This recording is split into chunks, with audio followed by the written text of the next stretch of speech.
Hello दोस्तों, मैं मनु आज आपके लिए लेकर आई हूँ एक महाभारत की बहुत ही इंटरेस्टिंग कहानी जिसका नाम है भीष्म प्रतिज्ञा। आखिर भीष्म पितामह ने भीष्म प्रतिज्ञा ली क्यों थी? क्या कारण था कि उनका नाम भीष्म पितामह पड़ा? तो चलिए जानते हैं इस कहानी से।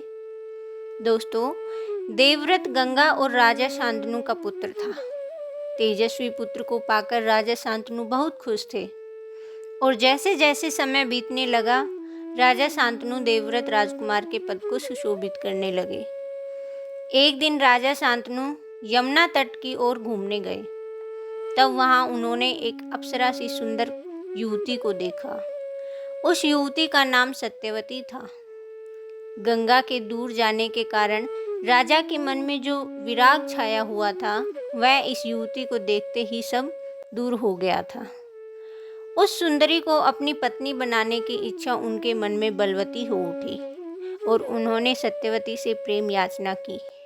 सत्यवती बोली, मेरे पिता मल्लाहों के सरदार हैं, पहले उनकी अनुमति ले लीजिए, फिर मैं आपकी पत्नी बनने को तैयार हूँ। राजा शांतनु ने जब अपनी इच्छा उनको बताई तो केवटराज, जो कि सत्यवती के पिता थे, उन्होंने कहा, आपको मुझे एक वचन देना पड़ेगा।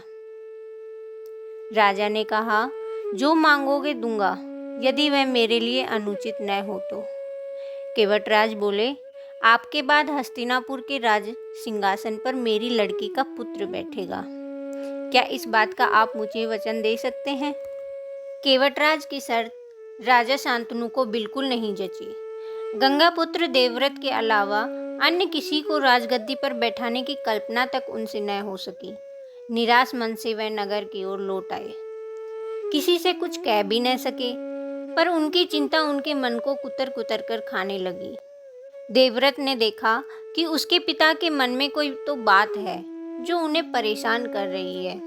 एक दिन उसने राजा शांतनु से पूछा, पिताजी, संसार का कोई भी सुख ऐसा नहीं है जो आपको प्राप्त न हो, फिर इधर कुछ दिनों से आप दुखी दिखाई दे रहे हैं। आपको किस बात की चिंता है? यद्यपि शांतनु ने गोलमोल बातें बताई, फिर भी देवव्रत को बात समझते देर न लगी। उन्होंने राजा के सारथी से पूछताछ करके उस दिन केवटराज से यमुना नदी के किनारे जो कुछ बातें हुई थी उनका पता लगा लिया। पिताजी के मन की बात जानकर देवव्रत सीधे केवटराज के पास गए और उनसे कहा कि वह अपनी पुत्री सत्यवती का विवाह महाराज शांतनु से कर दें। केवटराज ने वही शर्त दोहराई जो उन्होंने शांतनु के सामने कही थी। देवव्रत ने कहा, यदि तुम्हारी आपत्ति का कारण यही है तो मैं वचन देता हूँ कि मैं राज्य का लोभ नहीं करूँगा।